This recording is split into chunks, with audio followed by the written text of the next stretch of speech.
Welcome to our reading of Goodnight, Mr. Tom. Chapter 1, Meeting. Yes, said Tom bluntly, and opening the front door. What do you want? A harassed middle-aged woman in a green coat and felt hat stood at his step.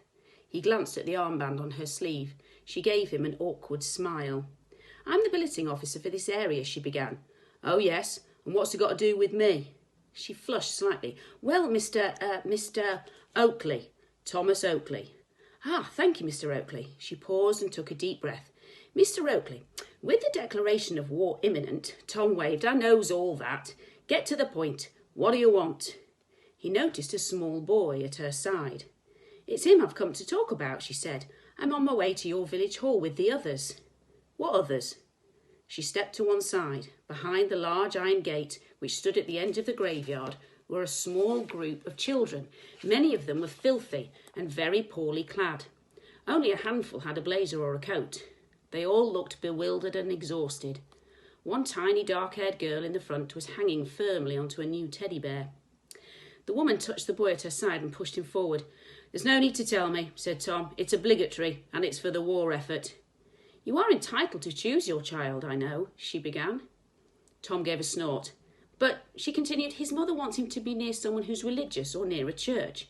She was quite adamant. She said she would only let him be evacuated if he was. Was what? Said Tom impatiently. Near a church. Tom took a second look at the child. The boy was thin and sickly looking, pale with limp sandy hair and dull grey eyes. His name's Willie, said the woman. Willie, who had been staring at the grounds, looked up.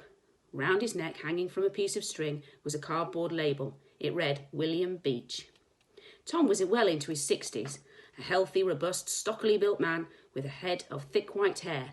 Although he was average height, in Willie's eyes he was a towering giant, with skin like coarse, wrinkled brown paper and a voice like thunder. He glared at Willie. You best come in, he said abruptly. The woman gave a relieved smile. Thank you so much, she said, and she backed quickly away and hurried down the tiny path towards the other children. Willie watched her go.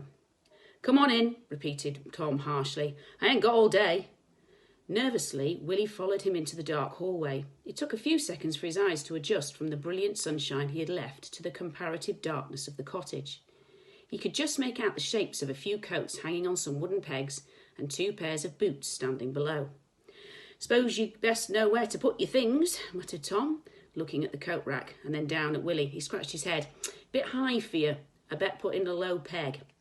He opened a door on his left and walked into the front room, leaving Willie in the hallway, still clutching onto his brown carrier bag.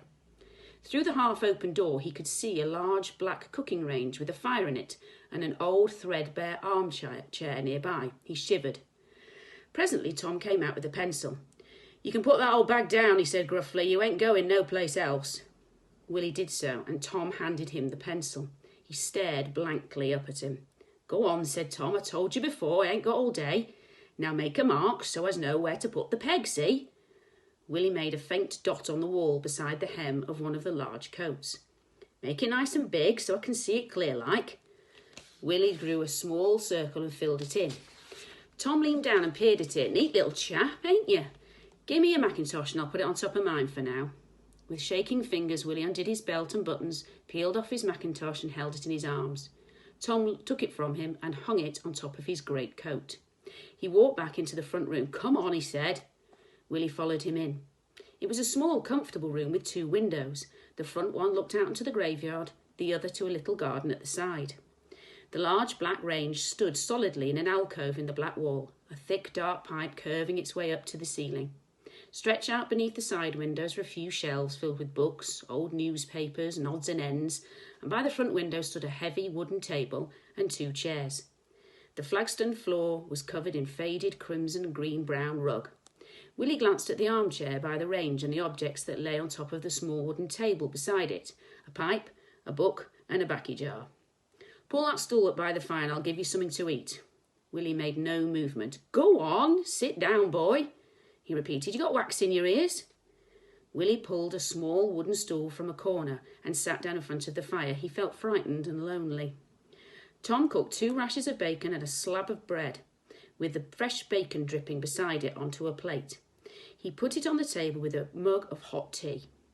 Willie watched him silently, his bony elbows and knees jutting out angularly beneath his thin grey jersey and shorts. He tugged nervously at the top of his woolen socks, and a faint smell of warm rubber drifted up from his white plimsolls. "Eat up," said Tom. Willie dragged himself reluctantly from the warmth of the fire and sat at the table. "You can put your own sugar in," Tom grunted. Willie politely took a spoonful, dunked it into the large mug of tea and stirred it. He bit into the bread, but a large lump in his throat made swallowing difficult. He didn't feel at all hungry, but remembered apprehensively what his mum had said about doing as he was told.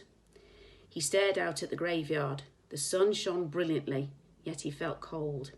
He gazed at the few trees around the graves. Their leaves were all different colours, pale greens, amber, yellow.